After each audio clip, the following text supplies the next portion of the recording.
차곡차곡 누적되어 온 어떤 신뢰랄까요? 단순히 사람들은 어떤 죽음을 마주할 때 가장 먼저 이렇게 말한다. 전날까지 연락이 되었고 평소와 다르지 않았고 오늘 할 일을 이야기하던 사람이었기 때문이다. 하지만 정말로 갑작스러운 죽음이란 존재하는 것일까?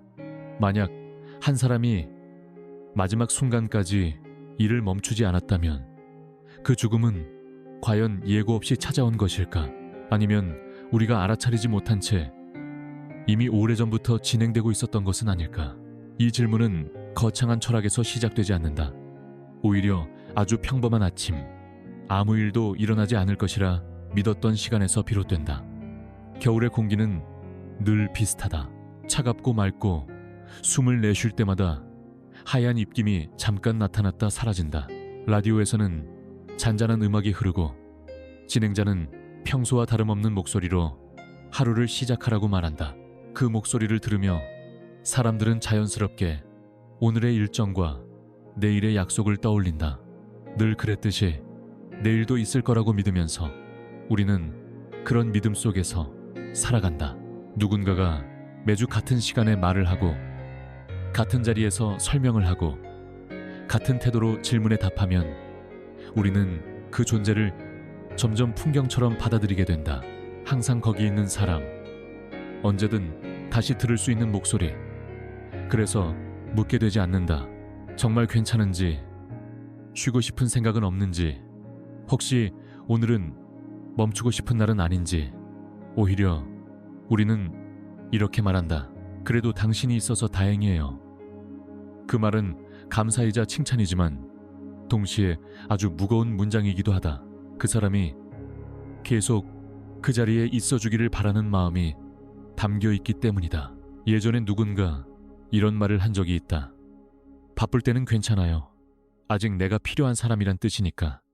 그 말은 웃으며 던졌지만 어딘가 쓸쓸한 울림을 남겼다. 필요한 사람이 되는 것과 스스로를 돌보는 것은 언제나 같은 방향을 향하지 않는다. 어떤 사람들은 쉬는 법을 배우기 전에 견디는 법을 먼저 배운다. 아파도 말하지 않는 법, 힘들어도 약속을 지키는 법, 조금만 더 하면 된다고 자신을 설득하는 법. 그런 태도는 대개 성실함이라는 이름으로 불린다. 우리는 성실한 사람을 신뢰하고 의지하고 점점 더 많은 것을 맡긴다. 그러는 사이 그 사람의 피로는 일상이 되고 지침은 성격처럼 보이기 시작한다. 그래서 어느 날 그가 멈췄을 때 우리는 당황한다. 이렇게까지 갑작스러울 줄은 몰랐다고 말한다. 하지만 정말로 몰랐을까? 아니면 너무 익숙해져 버린 것은 아닐까? 늘 하던 대로 일하는 모습, 늘 하던 말투, 늘 하던 책임감은 우리에게 안심을 준다. 변함없다는 것은 안전하다는 신호처럼 느껴진다. 그래서 우리는 그 안에 쌓여가는 시간을 보지 못한다. 혹은 보고도 중요하지 않다고 넘긴다. 원래 저 사람은 저래 라는 말로 갑작스러운 죽음이라는 표현은 어쩌면 남겨진 사람들이 스스로를 보호하기 위해 선택한 말일지도 모른다. 미리 알 수 없었다고 말하면 보지 못한 책임에서 잠시 벗어날 수 있기 때문이다. 하지만 이 이야기는 바로 그 지점에서 시작된다. 정말로 알 수 없었는지 아니면 알고 싶지 않았는지. 한 사람이 끝까지 멈추지 않았다는 사실은 그의 성실함을 증명하는 동시에 우리가 얼마나 멈춤을 상상하지 않았는지를 드러낸다. 멈추지 않는 삶은 존경의 대상이 되기 쉽지만 동시에 가장 위험한 상태이기도 하다.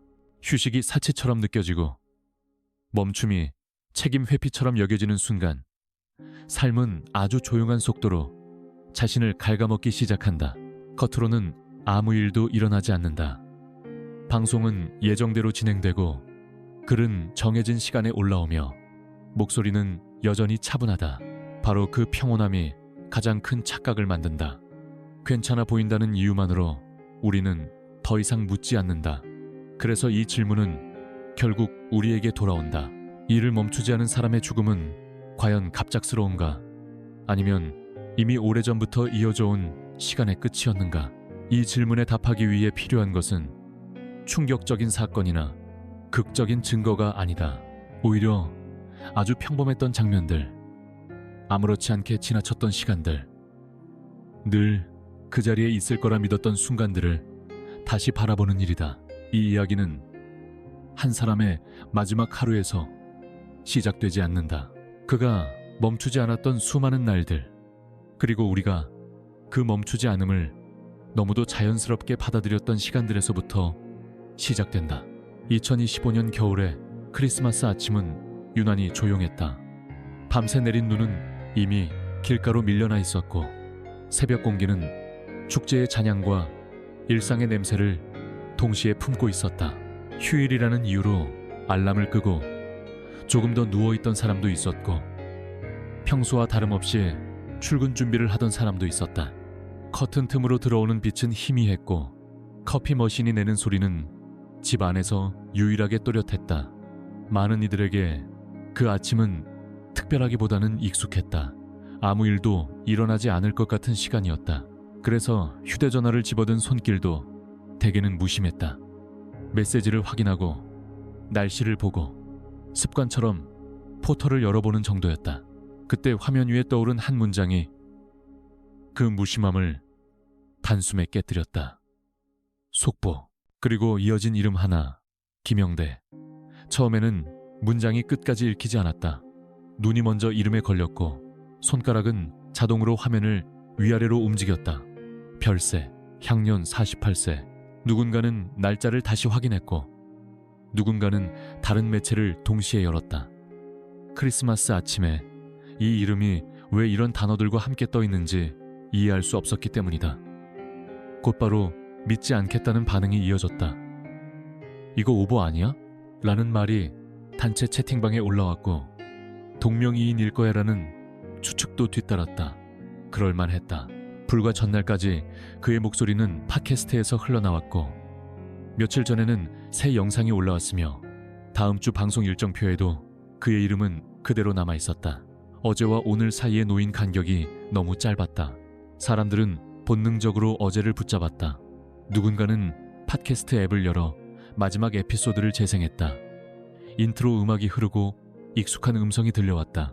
오늘은 이 노래를 조금 다른 방향에서 들어보려고 합니다. 그 문장을 듣는 순간 이상한 감각이 밀려왔다. 이 목소리가 지금도 이렇게 선명한데 어떻게 이미 과거가 될 수 있지? 그래서 사람들은 계속해서 확인했다. 새로 고침을 누르고 다른 기사 제목을 비교하고, 혹시라도 공식 발표가 아니라면 곧 정정이 나오지 않을까 기다렸다. 하지만 시간이 지날수록 기사 수는 늘어났고 표현은 점점 단정해졌다. 갑작스러운 별세, 문학의 충격, 믿기 힘든 소식. 단어들은 비슷했지만 그 안에 담긴 무게는 점점 현실로 굳어졌다.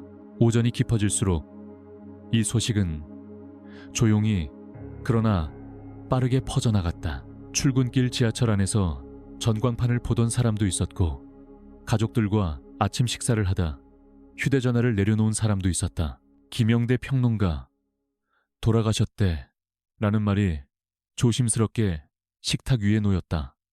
잠시 숟가락 소리가 멈췄고 누군가가 고개를 들어 물었다. 그 음악 이야기하던 그 사람? 짧은 대화였지만 그 안에는 놀람과 혼란, 그리고 설명하기 어려운 허전함이 섞여 있었다. 이 소식이 유독 큰 충격으로 다가온 이유는 그가 늘 지금에 존재하던 사람이었기 때문이다. 과거의 인물도 이미 물러난 이름도 아니었다. 그는 계속해서 말하고 있었고, 쓰고 있었고, 설명하고 있었다. 그래서 사람들은 자연스럽게 내일도 그럴 것이라고 믿었다. 다음 방송이 있을 것이고, 다음 글이 올라올 것이며, 다음 질문에 대한 답을 들을 수 있을 것이라고. 크리스마스라는 날짜는 그 믿음을 더욱 강하게 만들었다. 모두가 잠시 멈추기를 허락받은 날, 그는 여전히 일을 하고 있었기 때문이다. 기자들 역시 혼란 속에 있었다. 한 문화부 기자는 편집국에서 계속 확인을 요구했다고 말했다고 한다. 정말 맞는지 공식 확인이 된 것인지, 혹시 아직 공개되지 않은 맥락이 있는지, 그렇게 몇 차례의 확인 끝에 기사가 나갔고, 그제야 사람들은 이 소식을 하나의 사실로 받아들이기 시작했다. 정오를 지나자 온라인 공간에는 짧은 문장들이 쌓이기 시작했다. 믿을 수가 없다. 어제까지 들었는데 아직 할 말이 그렇게 많았던 사람인데, 긴 애도의 글보다 이런 짧은 말들이 더 많이 보였다. 사람들은 아직 이 사건을 문장으로 정리할 준비가 되어 있지 않았다. 어떤 이는 아무 말 없이 그의 사진 한 장을 올렸고, 또 다른 이는 예전에 인상 깊게 들었던 문장을 그대로 옮겨 적었다. 설명을 대신하는 것은 종종 인용이었다. 크리스마스 아침의 공기는 묘하게 어긋나 있었다. 거리에는 여전히 캐럴이 흘러나왔고, 아이들은 선물을 들고 웃고 있었다. 하지만 동시에 많은 이들의 휴대전화 화면 안에서는 전혀 다른 감정이 조용히 확산되고 있었다. 축하와 애도가 같은 시간에 존재하는 날, 그 이질감은 사람들을 더 혼란스럽게 만들었다. 타이밍이 너무 잔인하다는 말이 여기저기서 들렸다. 하지만 그 말 속에는 다른 의미도 숨어 있었다. 그리고 그 믿기 힘듦이야말로 이 사건이 단순한 부고로 끝나지 않는 이유였다. 왜 우리는 이렇게 놀랐는가? 왜 우리는 그가 멈출 수 없을 것이라고, 아니 멈추지 않을 것이라고 확신했는가? 크리스마스 아침에 전해진 이 소식은 한 사람의 죽음을 알리는 뉴스이자 우리가 너무도 당연하게 여기고 있었던 지금 여기 있음이라는 감각을 무너뜨리는 사건이었다. 그날 이후 많은 사람들에게 크리스마스는 이전과는 조금 다른 의미를 갖게 되었다. 축하의 날이면서 동시에 조용히 사라진 한 목소리를 떠올리게 되는 날로, 그리고 그 아침에 느꼈던 어긋남은 이 이야기 전체를 관통하는 첫 번째 균열로 남게 된다. 그날 이후로 사람들의 관심은 자연스럽게 하나의 질문으로 모였다. 도대체 무엇이 있었던 것인가? 너무 조용했고 너무 많은 것이 설명되지 않은 채로 남아 있었기 때문이다. 보통 한 사람의 죽음에는 최소한의 맥락이 따라온다. 오랜 투병 끝이라는 말, 갑작스러운 사고라는 설명, 혹은 지병이 있었다는 짧은 언급이라도 남는다. 하지만 김영대의 경우 그런 문장들은 좀처럼 발견되지 않았다.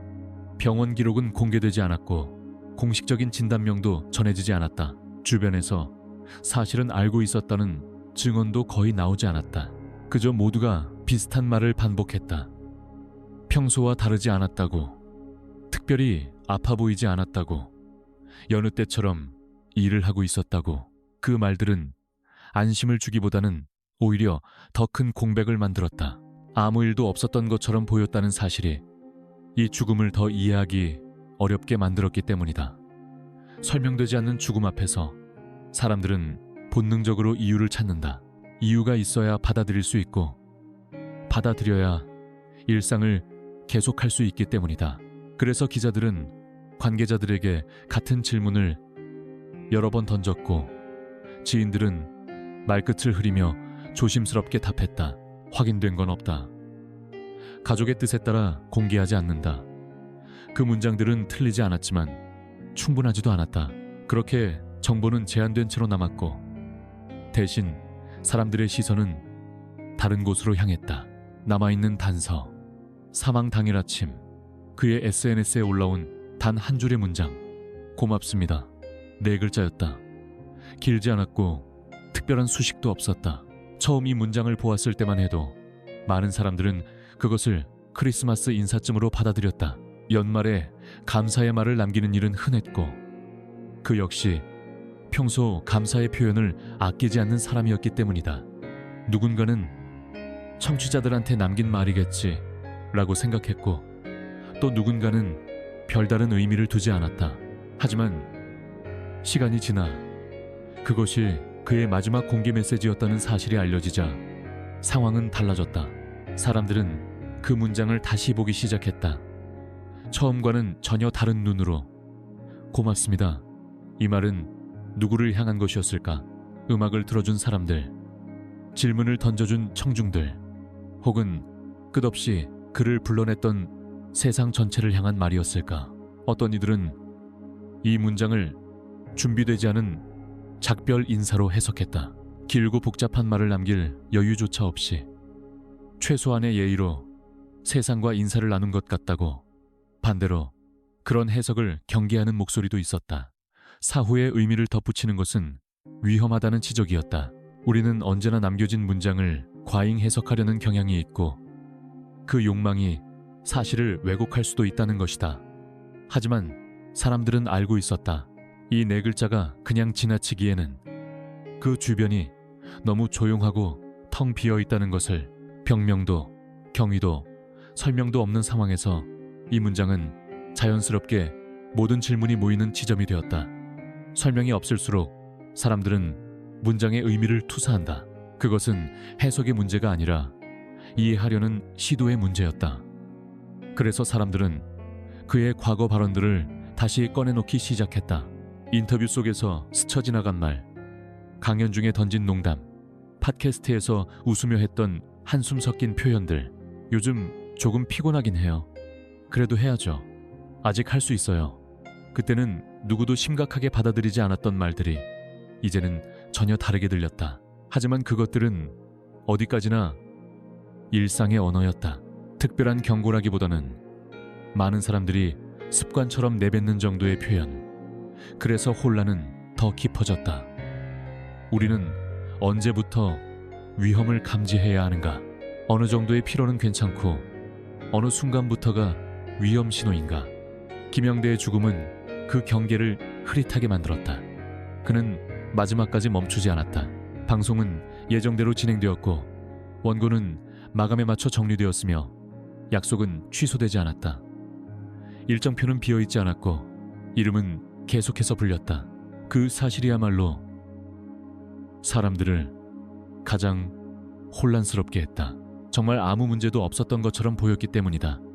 그래서 많은 이들은 이 죽음을 갑작스러운 비보라고 불렀다. 갑작스럽다고 말해야만 이 상황을 견딜 수 있었기 때문이다. 하지만 그 단어를 반복할수록 마음 한편에서는 다른 질문이 계속해서 고개를 들었다. 정말 아무 일도 없었을까? 우리는 정말 아무것도 보지 못했을까? 아니면 보고도 중요하지 않다고 넘겨버린 것은 아닐까?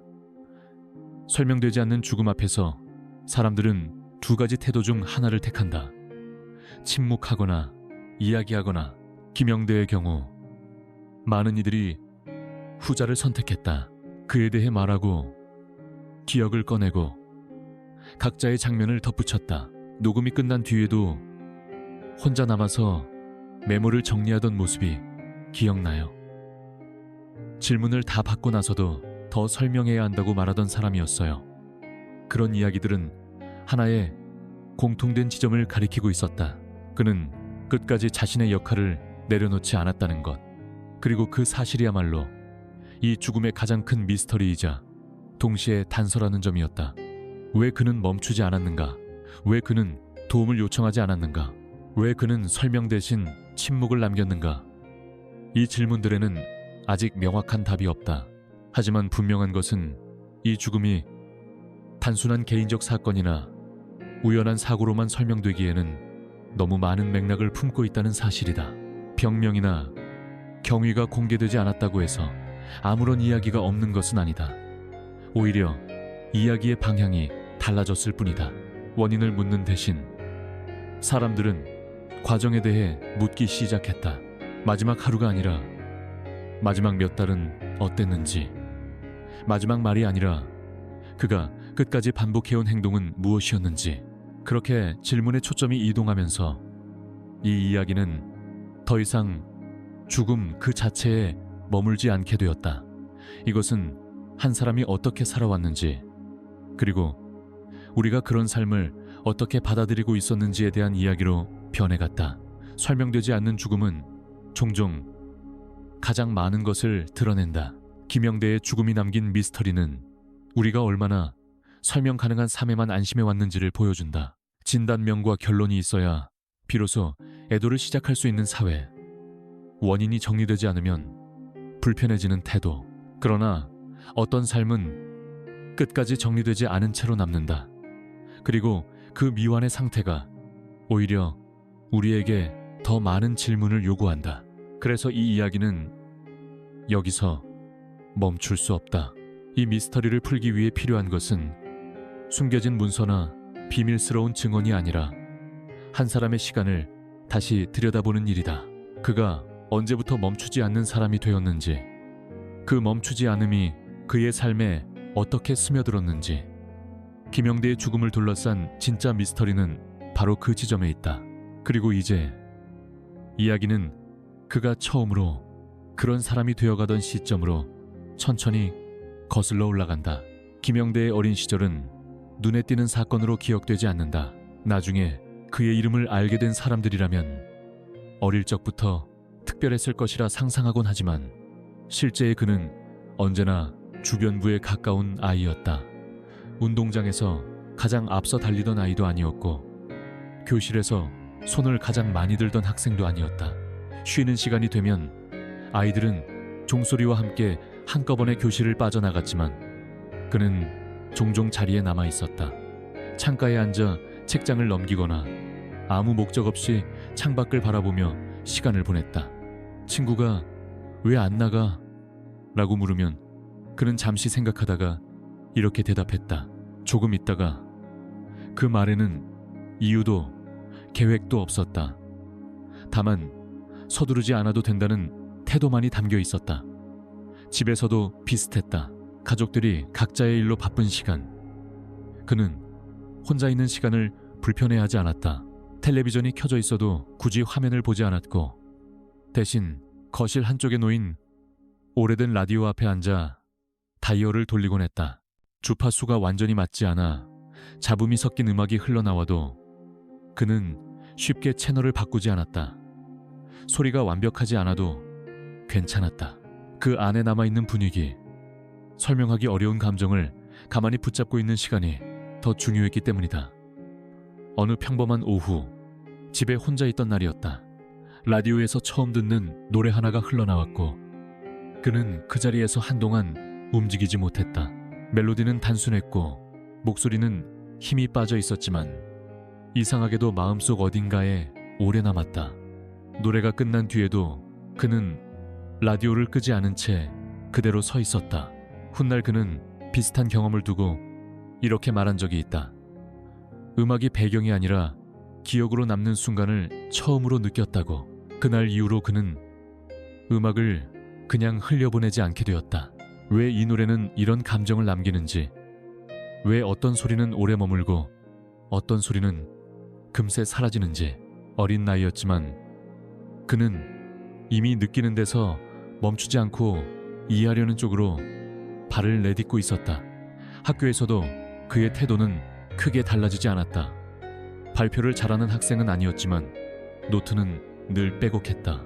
교과서 옆 여백에는 수업과 직접적인 관련이 없어 보이는 질문들이 적혀 있었다. 왜 이 시대에 이런 음악이 나왔을까? 왜 사람들은 이 노래에서 위로를 받을까? 이 소리는 왜 이렇게 불안하게 들릴까? 그것들은 선생님에게 보여주기 위한 질문도 정답을 요구하는 숙제도 아니었다. 그저 스스로를 향한 질문이었다. 누군가에게 설명하지 않아도 괜찮은, 오히려 설명하지 않기 때문에 더 솔직해질 수 있는 기록. 그는 이미 감정에 머무르는 사람이라기보다 감정이 생겨나는 이유를 끝까지 따라가고 싶어하는 사람이었다.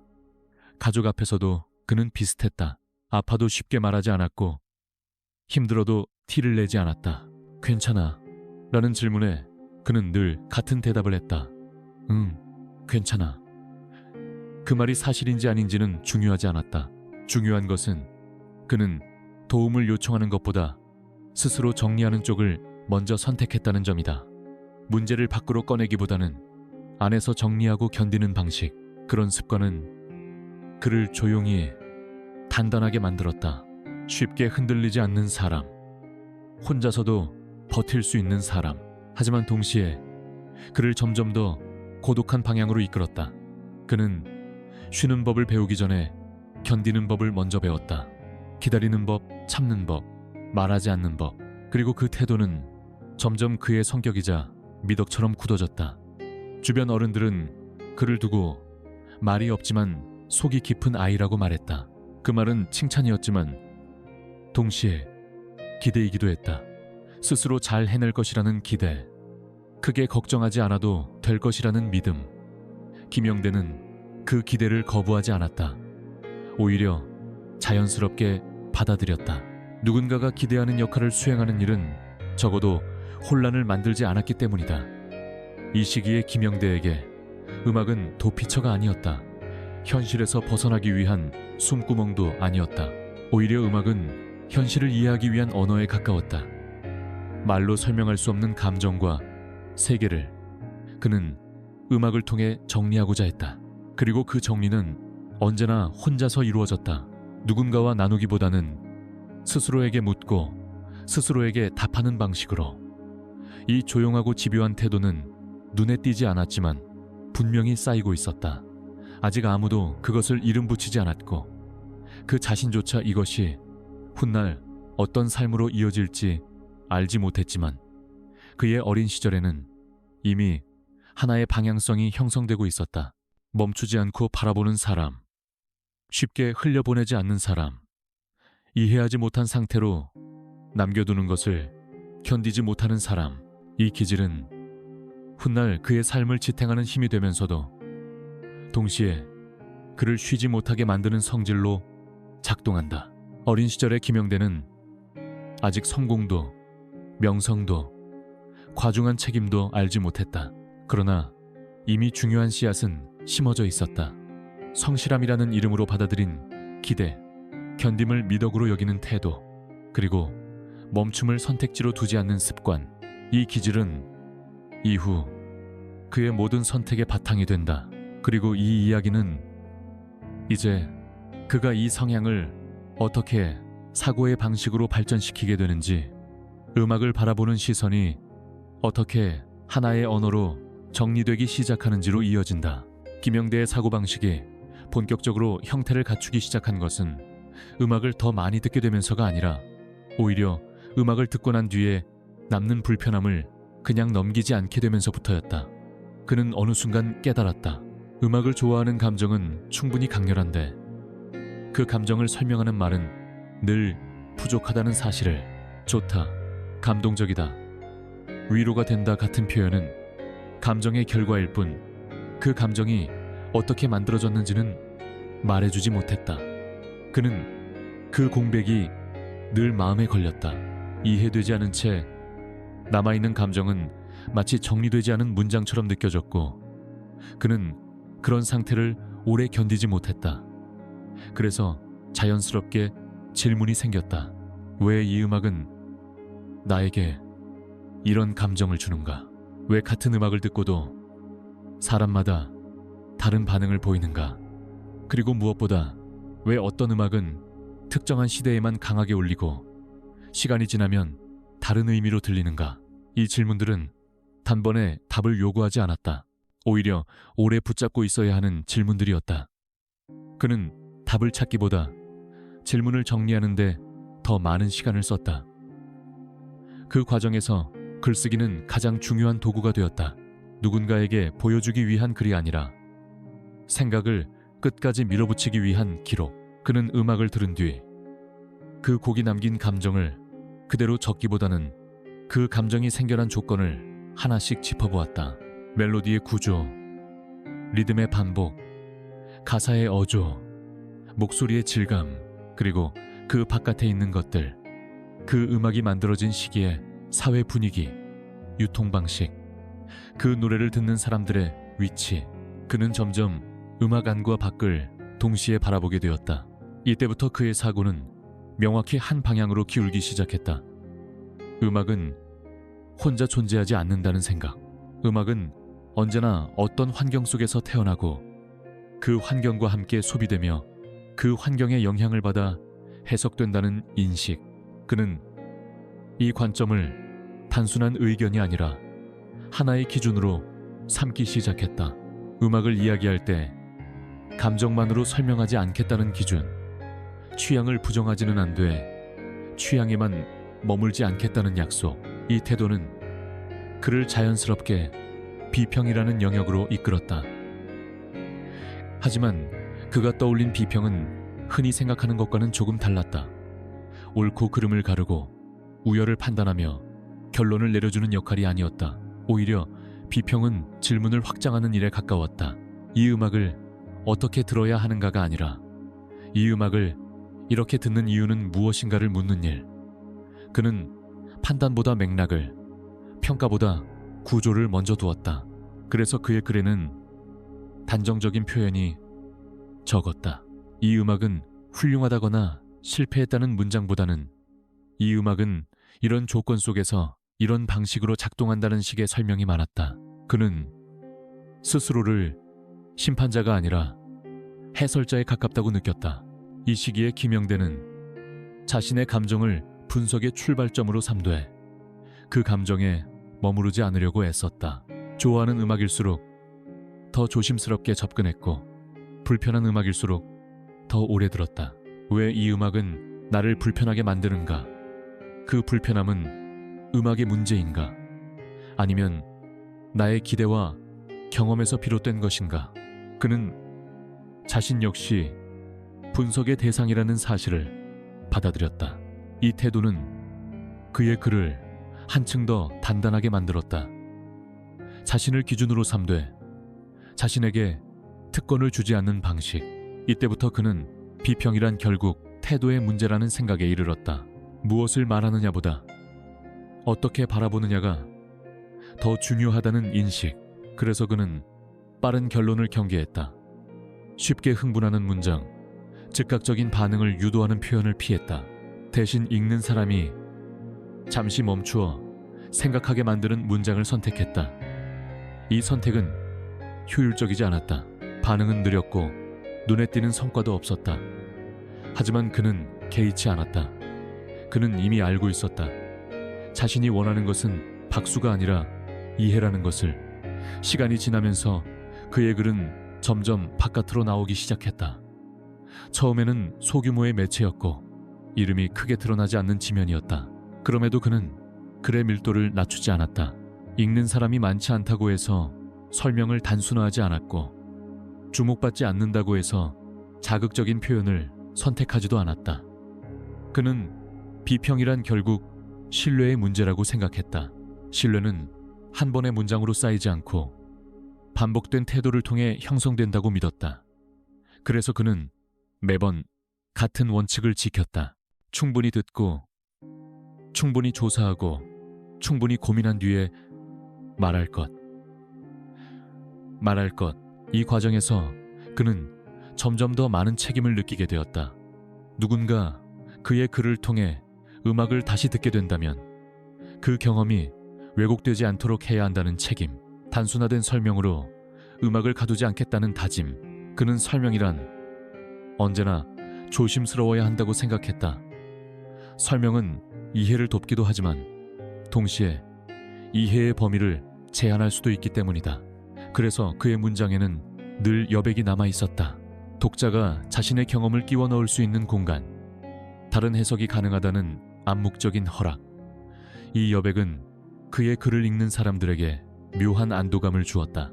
강요받지 않는 느낌, 설득당하기보다는 함께 생각하고 있다는 감각. 이런 반응들이 조금씩 쌓이면서 그는 자신이 어떤 역할을 하고 있는지 어렴풋이 인식하게 된다. 그는 음악을 대신 말해주는 사람이 아니라 음악을 이해하는 방법을 함께 정리해주는 사람이라는 사실을. 이 인식은 그에게 또 다른 방향을 제시했다. 비평은 하나의 직업 이전에 세계를 바라보는 방식일 수 있다는 생각. 음악을 통해 시작된 이 사고방식은 점차 다른 영역으로도 확장되었다. 한 현상을 단일한 원인으로 설명하지 않는 태도, 개인의 재능을 환경과 분리하지 않는 시선, 성공과 실패를 구조 속에서 바라보려는 관점. 이 모든 것들은 이 시기에 형성된 비평적 사고의 결과였다. 아직 그는 자신이 이 길을 직업으로 삼게 될지 확신하지 못했다.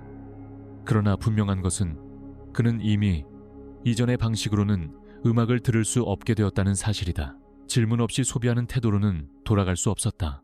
이해하지 못한 채 넘어가는 것은 그에게도 김영대가 처음으로 자신의 삶을 둘러싼 선택을 자각하게 된 순간은 겉으로 보기에는 아주 조용했다. 극적인 선언도 없었고 주변을 놀라게 할 만한 결단의 장면도 없었다. 다만 어느 순간부터 그는 자신이 서 있는 자리가 마음을 향하지 않고 있다는 사실을 분명하게 느끼고 있었다. 대학에서 전공한 학문은 안정적인 미래를 약속하는 길이었고 주변 사람들 역시 그가 그 길을 계속 걸어가기를 자연스럽게 기대했다. 그 기대는 압박이라기보다 상식에 가까웠다. 열심히 공부했고 성실했고 큰 문제를 일으키지 않는 사람이었으니 안정적인 선택을 하는 것이 옳아 보였다. 김영대 역시 그 논리를 이해하지 못한 것은 아니었다.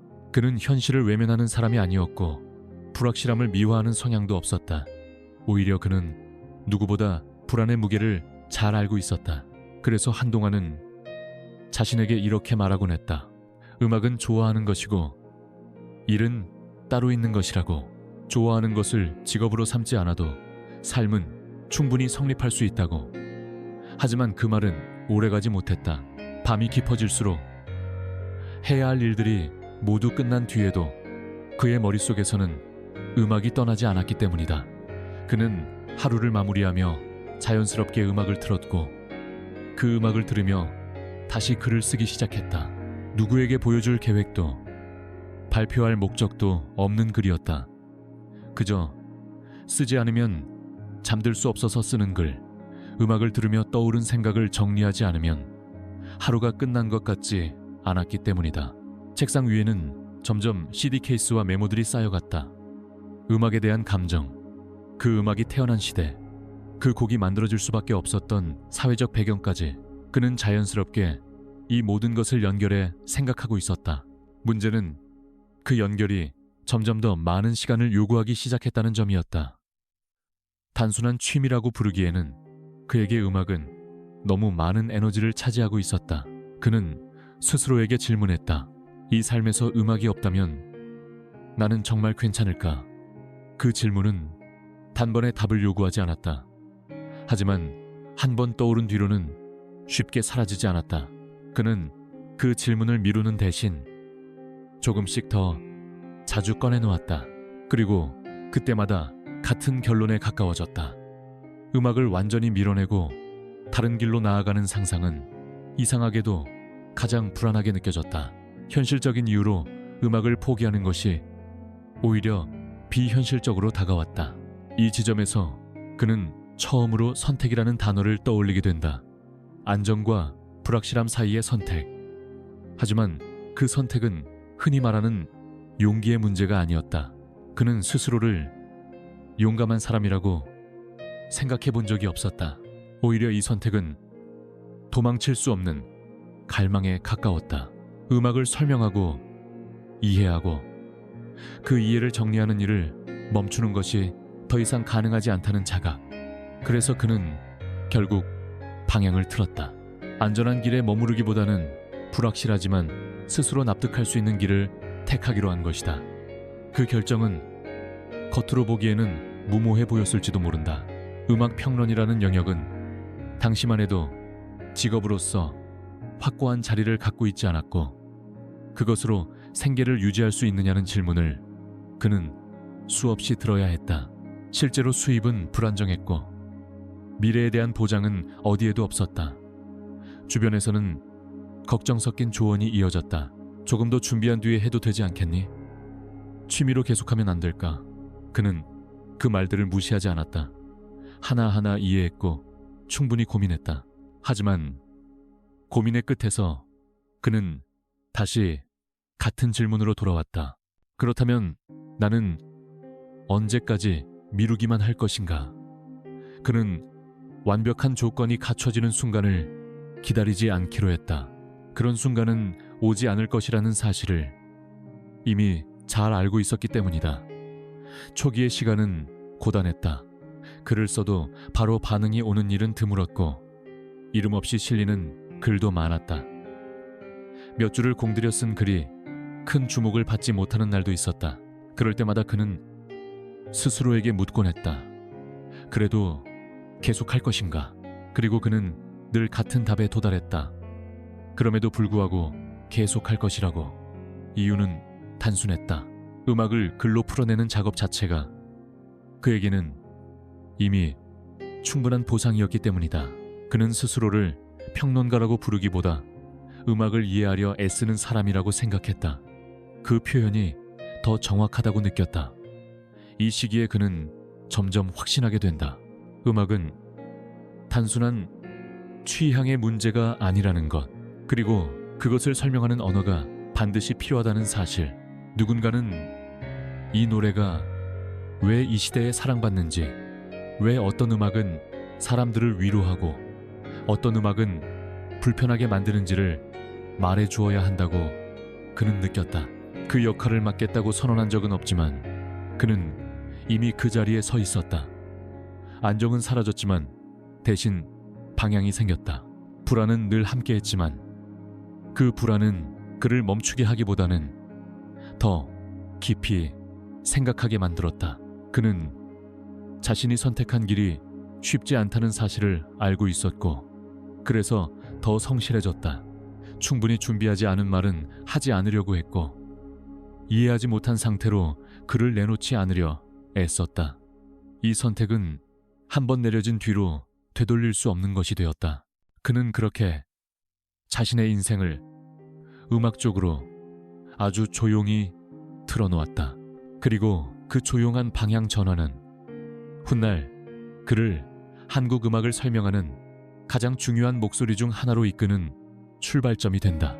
이제 이야기는 이 선택 이후 그가 어떤 시간들을 통과했는지, 이름 없이 버텨야 했던 시기와 그 속에서 쌓인 성실함으로 이어진다. 비명대에게 이름이 알려지기 전의 시간은 길고 조용했다. 선택은 끝났지만 그 선택이 곧바로 결과로 이어지지는 않았다. 그는 여전히 같은 방에서 같은 책상에 앉아 글을 썼고, 여전히 같은 방식으로 음악을 들었다. 달라진 것이 있다면 이제 그 글이 언젠가는 세상 밖으로 나가야 한다는 사실을 알고 있었다는 점뿐이었다. 하지만 그 바깥은 쉽게 문을 열어주지 않았다. 원고를 보내도 바로 답이 오는 경우는 드물었고, 답이 오더라도 짧은 거절이 전부인 날이 많았다. 이름 없이 실리는 글, 작은 지면에 조용히 놓였다가 금세 다음 기사로 밀려나는 글. 그는 그런 글들에 실망하기보다 오히려 그것이 정상이라고 생각하려 애썼다. 기대를 낮추는 방식으로 스스로를 보호한 것이다. 누군가 알아봐주지 않아도 글의 밀도를 낮추지는 않았다. 읽는 사람이 적다고 해서 설명을 단순하게 만들지 않았고, 반응이 없다고 해서 질문의 깊이를 줄이지도 않았다. 그는 이 시간을 연습이라고 부르지 않았다. 연습이라는 말에는 언젠가 보상이 있을 것이라는 기대가 담겨 있기 때문이다. 대신 그는 이 시간을 습관이라고 생각했다. 매일같이 음악을 듣고 질문을 정리하고 문장을 고치는 일, 보상이 없어도 계속되는 일만이 습관이 될 수 있다고 그는 믿었다. 이 시기 그의 하루는 단순했다. 아침에는 생활을 유지하기 위한 일을 했고, 밤이 되면 다시 음악과 글로 돌아왔다. 생활과 작업은 분명히 분리되어 있었지만 그의 마음속에서는 늘 서로를 침범하고 있었다. 일을 하다가도 음악이 떠올랐고, 글을 쓰다가도 내일의 생활을 계산해야 했다. 불안은 늘 가까이에 있었다. 있어는 하지만 그는 그 불안을 밀어내지 않았다. 오히려 불안이 자신을 경계하게 만든다고 느꼈다. 쉽게 단정하지 않게 만들고 함부로 말하지 않게 만드는 힘. 그는 그 불안을 적으로 여기지 않았다. 다만 관리해야 할 상태로 받아들였다. 그래서 이 시기에 그는 더욱 조심스러워졌다. 한 곡을 다루기 위해 여러 번 듣고, 비슷한 시기에 다른 음악들을 함께 비교하고 당시의 인터뷰와 자료를 찾아보았다. 누군가는 그런 태도를 비효율적이라고 말했을지도 모른다. 하지만 그는 알고 있었다. 자신이 지금 쌓고 있는 것은 속도가 아니라 신뢰라는 것을 이 시기에 김영대는 스스로를 평론가라고 부르지 않았다. 그 호칭에는 아직 너무 많은 책임이 따라온다고 느꼈기 때문이다. 대신 그는 자신을 음악을 이해하려고 노력하는 사람, 그 이해를 글로 정리하는 사람이라고 생각했다. 이 겸손함은 전략이라기보다 성향에 가까웠다. 그는 앞서 나가는 사람보다는 옆에서 함께 걷는 사람이 되고 싶었다. 그래서 그의 글에는 늘 설명이 앞섰다. 독자가 이미 알고 있을 것이라 가정하지 않았고 이해하지 못한 상태를 부끄럽게 만들지도 않았다. 이 태도는 소수의 독자들에게 먼저 닿았다. 이렇게 생각해 본 적은 없었다는 짧은 반응. 이 글을 읽고 나서 노래가 다르게 들렸다는 메시지. 숫자는 많지 않았지만 그 반응들은 구체적이었다. 그는 그 점을 중요하게 여겼다. 많은 사람이 동시에 읽는 것보다 누군가가 끝까지 읽는 것이 더 의미 있다고 느꼈다. 그래서 그는 조급해하지 않으려고 애썼다. 빨리 알려지지 않아도 괜찮다고, 지금은 버티는 시간이 필요하다고 스스로를 설득했다. 이 시기의 버팀은 화려하지 않았다. 인터뷰도 없었고 강연도 없었다. 다만 계속해서 쓰고 고치고 다시 생각하는 시간이 반복되었다. 때로는 몇 줄을 공들여 쓴 글이 거의 주목받지 못하기도 했다. 그럴 때면 그는 잠시 흔들리기도 했다. 내가 가고 있는 방향이 맞는 걸까? 이렇게까지 시간을 들일 필요가 있는 걸까? 하지만 그 질문의 끝에서 그는 늘 같은 지점으로 돌아왔다. 다른 방식으로는 더 이상 쓸 수 없다는 사실.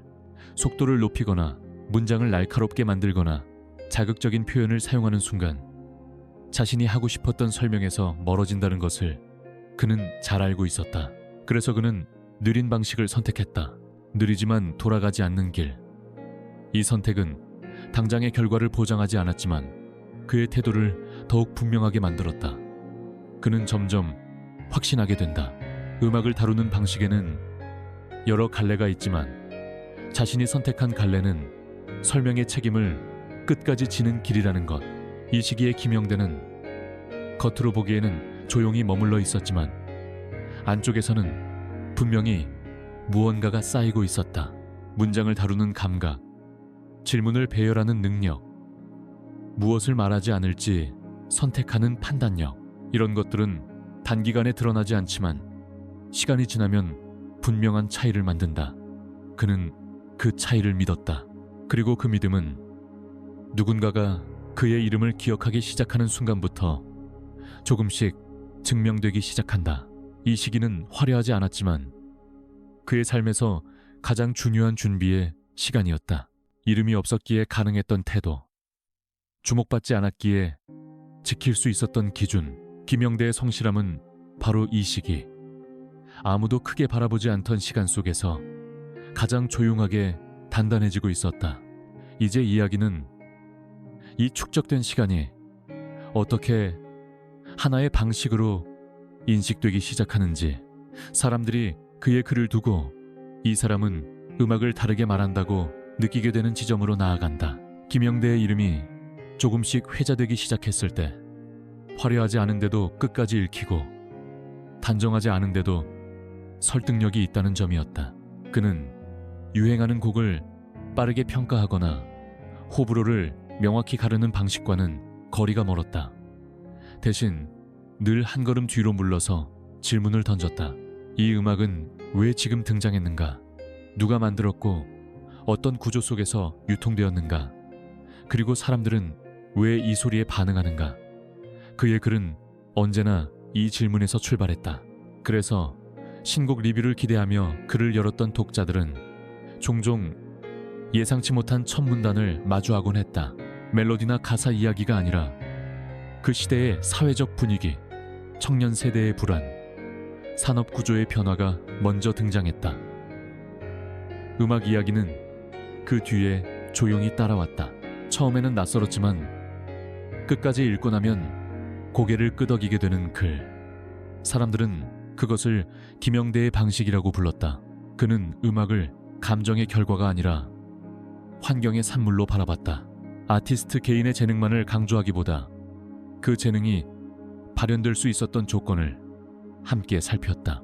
그래서 그의 문장에는 자연스럽게 제작 시스템, 자본, 미디어, 팬덤이라는 단어들이 등장했다.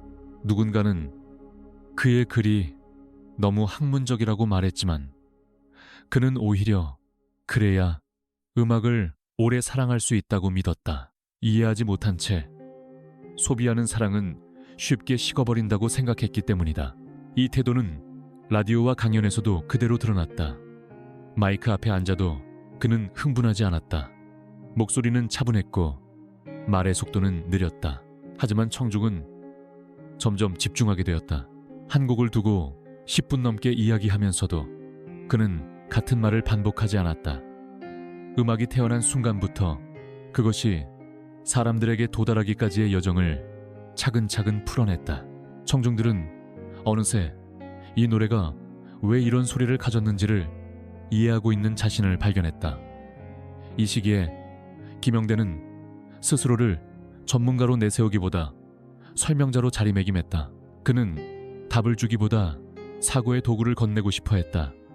그래서 그의 말을 들은 사람들은 단순히 한 곡을 더 좋아하게 되는 데서 그치지 않았다. 다음에 음악을 들을 때 이전과는 다른 질문을 던지게 되었다.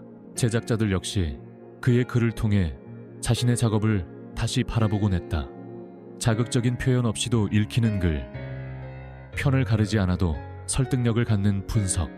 그것은 단기간에 만들어진 결과가 아니었다. 수없이 쓰고 고치고 다시 생각한 시간의 축적이었다. 이 시기를 거치며 김영대는 단순히 음악을 좋아하는 사람이 아니라 음악을 이해하게 만드는 사람으로 인식되기 시작했다. 그리고 이 인식은 곧 더 넓은 무대로 이어진다. 사람들이 그에게 묻기 시작했다. 한국 음악은 왜 이렇게 들리는가? 왜 이 시점에 이런 반응을 얻고 있는가? 그는 여전히 서두르지 않았다.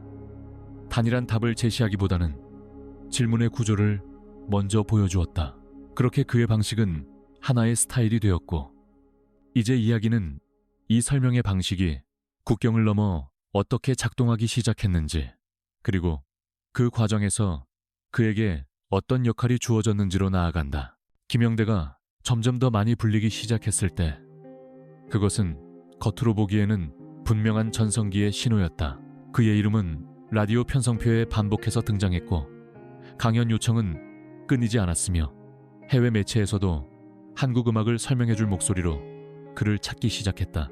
K-팝이 더 이상 지역적인 현상이 아니라 세계적인 흐름으로 인식되던 시기, 많은 질문이 한꺼번에 쏟아졌다. 왜 이렇게 빠르게 확장되었는가? 이 현상은 일시적인 유행인가? 구조적인 변화인가? 그는 그 질문들 앞에 늘 같은 태도로 섰다. 단정하지 않고 서두르지 않으며 하나의 이유로 정리하지 않는 방식. 그 태도는 신뢰를 만들었다. 사람들은 그의 말을 인용했고 그의 분석을 기준으로 삼았다. 그렇게 그는 점점 필요한 사람이 되어갔다. 문제는 그 필요함이 그의 시간을 조금씩 잠식하기 시작했다는 점이었다. 요청은 늘었고 질문은 겹쳤다. 누군가는 새 음반에 대한 해석을 기다렸고 누군가는 K-팝의 방향에 대한 그의 의견을 원했다. 그는 그 기대를 외면하지 못했다. 기대는 그에게 칭찬이자 책임이었기 때문이다.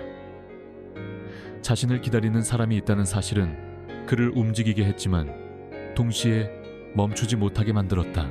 그는 쉬겠다고 말하는 법을 몰랐다. 일정이 빽빽해질수록 오히려 더 철저해졌다. 방송 원고를 준비하기 위해 며칠 밤을 새우는 일도 드물지 않았고 음악 이야기가 이어지는 동안에도 그는 여전히 메모를 하고 있었다. 누군가 이 정도면 충분하지 않나요? 라고 말하면 그는 조용히 웃으며 대답했다. 조금만 더 정리하고요. 그 말은 늘 같은 톤이었다. 무리하고 있다는 자각보다는 아직 할 수 있다는 확신에 가까웠다. 문제는 그 모든 과정에서 자신의 상태를 뒤로 밀어놓고 있었다는 점이다. 피로는 쌓였지만 그는 그것을 신호로 받아들이지 않았다. 대신 이렇게 생각했다. 지금이 중요한 시기이고 내가 빠지면 설명이 비어버릴 것이라고. 그는 자신이 멈출 경우 생길 공백을 먼저 걱정했다. 그리고 그 공백을 감당할 사람은 아직 많지 않다고 느꼈다. 그 믿음은 그의 성실함을 지탱하는 동시에 그를 점점 더 깊은 책임의 굴레로 끌어당겼다. 주변에서 건강을 걱정하는 말이 나와도 그는 대수롭지 않게 넘겼다. 괜찮아요. 이 정도는 다들 해요. 조금만 지나면 나아질 거예요. 그런 말들은 스스로를 안심시키는 주문처럼 반복되었다. 그는 자신을 혹사시키고 있다고 생각하지 않았다.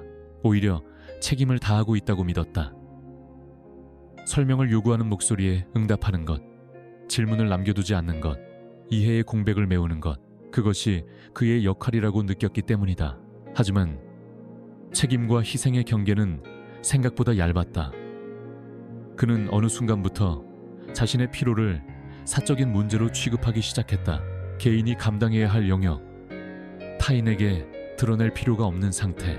그래서 그는 아픈 와중에도 약속을 취소하지 않았고 컨디션이 좋지 않은 날에도 예정된 자리에 섰다.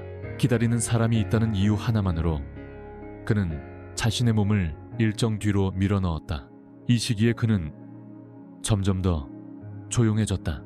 외부에서는 그의 이름이 점점 더 자주 언급되었지만 가까운 사람들은 그가 이전보다 말을 아끼고 있다는 것을 느꼈다. 질문에는 성실히 답했지만 자신의 상태에 대해서는 거의 말하지 않았다.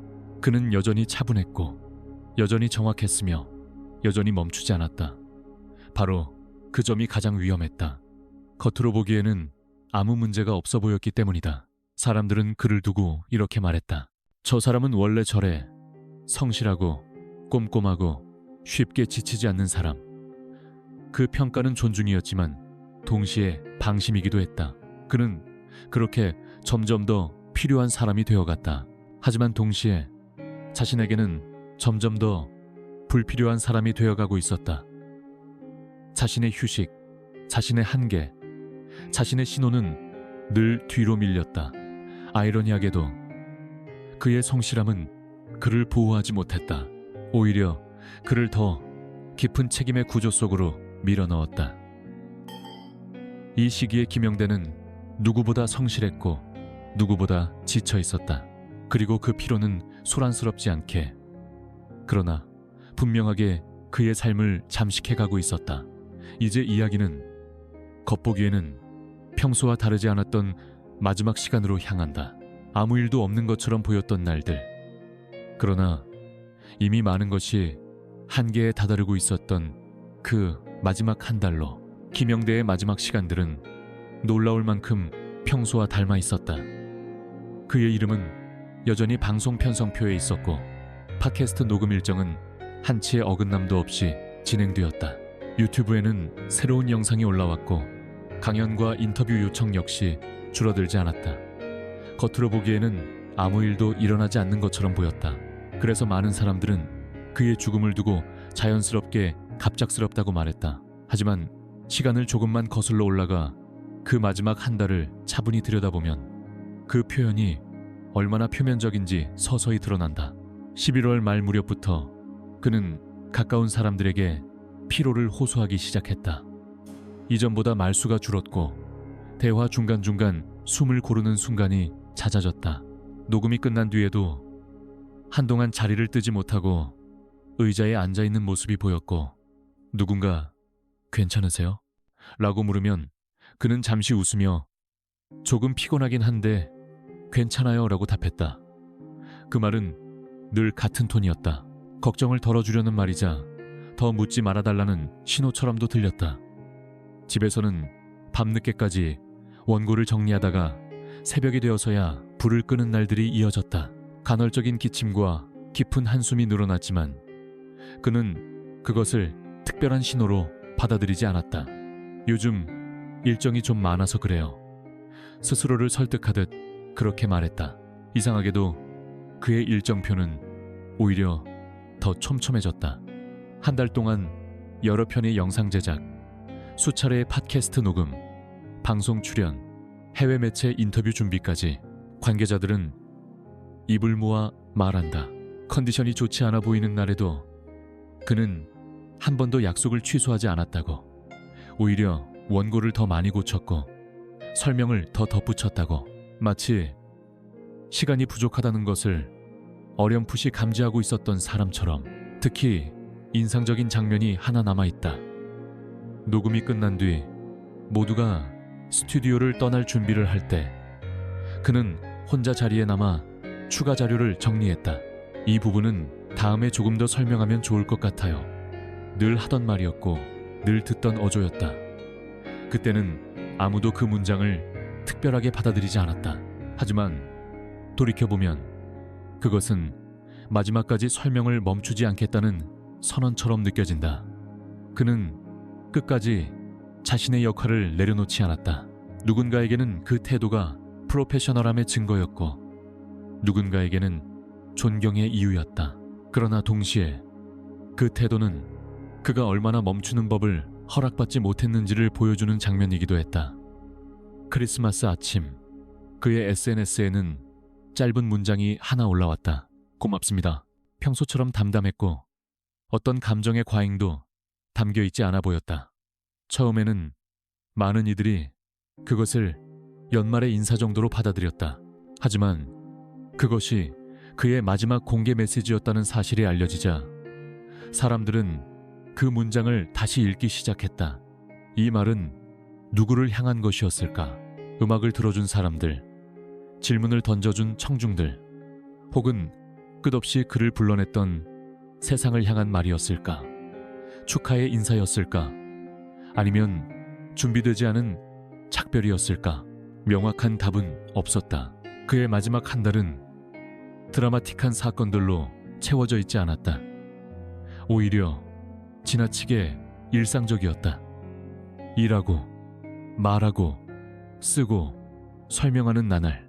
바로 그 점이 더 큰 질문을 남긴다. 우리는 그의 지침을 정말 알아차리지 못했던 걸까? 아니면 너무 익숙해져 버렸던 걸까? 늘 같은 자리에 앉아 늘 같은 톤으로 설명하던 사람. 그 변함없음이 우리에게 안심을 주는 동시에 경고를 지워버린 것은 아닐까? 김영대는 마지막 순간까지 자신의 자리에서 시간을 보내고 있었다. 아무도 크게 눈치채지 못한 사이에 그는 이미 한계에 가까워져 있었고 그럼에도 불구하고 멈추지 않았다. 그의 마지막은 소란스럽지 않았다. 거대한 사고도 공개된 갈등도 없었다. 그래서 더 많은 질문을 남겼다. 멈추지 않는 성실함은 언제까지 미덕일 수 있는가? 책임을 다하는 것과 자신을 소진시키는 것은 어디에서 갈라지는가? 그의 마지막 시간은 한 개인의 죽음이 아니라 우리가 너무도 자연스럽게 받아들여온 삶의 방식에 대한 조용한 질문으로 남는다. 김영대의 죽음이 전해진 뒤 가장 먼저 느껴진 것은 소란이 아니라 공백이었다. 누군가 크게 떠난 자리라기보다 늘 거기 있었던 것이 갑자기 사라진 느낌에 가까웠다. 방송에서 들리던 차분한 목소리, 글 속에서 반복되던 단정한 문장들, 음악을 설명하던 익숙한 리듬이 어느 날부터 더 이상 이어지지 않았다. 처음 며칠 동안 사람들은 여전히 그의 이름을 찾았다. 다음 방송은 언제인가? 새 글은 올라오지 않는가? 혹시 녹음해둔 무언가가 남아있지는 않은가? 그러나 시간은 멈추지 않았고 그의 자리는 조용히 비어있는 채로 남았다. 그 공백은 생각보다 컸다. 왜냐하면 그는 단순히 정보를 전달하는 사람이 아니었기 때문이다. 그는 질문을 정리해주는 사람이었고 복잡한 현상을 서두르지 않고 설명해주는 사람이었다. 그래서 그의 부재는 단순히 한 명의 전문가가 사라진 것이 아니라 사고의 속도가 하나 사라진 것처럼 느껴졌다. 누군가는 말했다.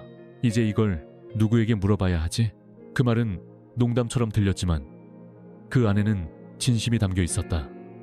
그의 설명은 정답을 주지 않았지만 생각할 방향을 제시했다.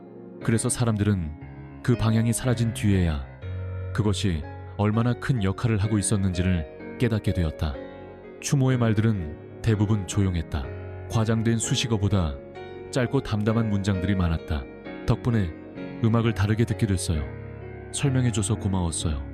그 말들은 그의 마지막 SNS 문장과 묘하게 닮아 있었다. 고맙습니다. 그는 떠났지만 그의 언어는 여전히 남아 있었다. 글 속에, 녹음된 목소리 속에, 그리고 사람들의 사고방식 속에. 장례식장에서 유족은 한 문장을 남겼다. 끝까지 음악을 사랑했습니다. 그 말은 그의 삶을 가장 정확하게 요약하는 문장이었다. 그는 음악을 이용하지 않았고 음악을 통해 자신을 과시하지도 않았다. 다만 음악을 이해하려 했고 그 이해를 나누는데 자신의 시간을 썼다. 그래서 그의 부재는 단순한 상실이 아니라 우리가 너무도 당연하게 기대해왔던 한 역할이 더 이상 자동으로 채워지지 않는다는 사실을 드러냈다. 늘 설명해줄 사람이 있을 것이라는 믿음, 늘 누군가 대신 생각해줄 것이라는 안도감. 김영대의 죽음은 그 믿음에 조용히 금을 냈다. 이제 남은 것은 질문이다. 우리는 그의 설명을 소비하기만 했던 것은 아닐까? 그가 멈추지 않는 동안 우리는 너무 쉽게 기대고 있었던 것은 아닐까? 그의 공백은 우리에게 요구한다. 누군가의 성실함 위에 너무 많은 것을 올려놓지 않았는지, 멈추지 않는 태도를 미덕으로만 소비하지는 않았는지. 김영대는 떠났지만 그가 남긴 질문은 여전히 우리 곁에 남아있다. 그리고 그 질문은 쉽게 사라지지 않을 것이다. 김영대는 한 번 이런 말을 한 적이 있다. 평론이란 음악을 더 사랑하게 만드는 일이라고. 그 문장은 그의 직업을 설명하는 말이기도 했지만 동시에 그는 음악을 소유하려 하지 않았고 음악 위에 서서 판단하려 하지도 않았다. 다만 음악과 사람 사이에 머물며 그 거리를 조금씩 좁혀주고자 했다. 그래서 그의 설명은 늘 조용했고 그의 문장은 늘 서두르지 않았다. 그는 답을 주기보다 질문을 남겼고 확신을 강요하기보다 생각할 시간을 건넸다. 그 태도는 쉽게 눈에 띄지 않았지만 오래 남았다. 시간이 지나서야 비로소 그 가치가 드러나는 방식이었다. 그래서 그의 부재는 시간이 흐를수록 더 크게 느껴진다. 즉각적인 충격은 사라졌지만 그가 없다는 사실은 점점 더 많은 순간에서 모습을 드러낸다. 음악을 듣다가 문득 이건 어떻게 설명해야 할까 생각하게 되는 순간, 사회적 맥락을 함께 고려해야 할 때 누군가의 차분한 목소리가 떠오르는 순간, 그때마다 사람들은 비로소 깨닫는다. 그는 단지 설명을 해주던 사람이 아니라 생각하는 방식을 함께 만들어주던 사람이었다는 것을. 이제 그 자리는 비어있다. 하지만 그 빈자리는 완전히 공허하지는 않다. 그가 남긴 글과 목소리, 그리고 그가 던져놓은 질문들이 여전히 남아있기 때문이다. 중요한 것은 그 질문을 다시 누가 이어받을 것인가 하는 문제가 아니다.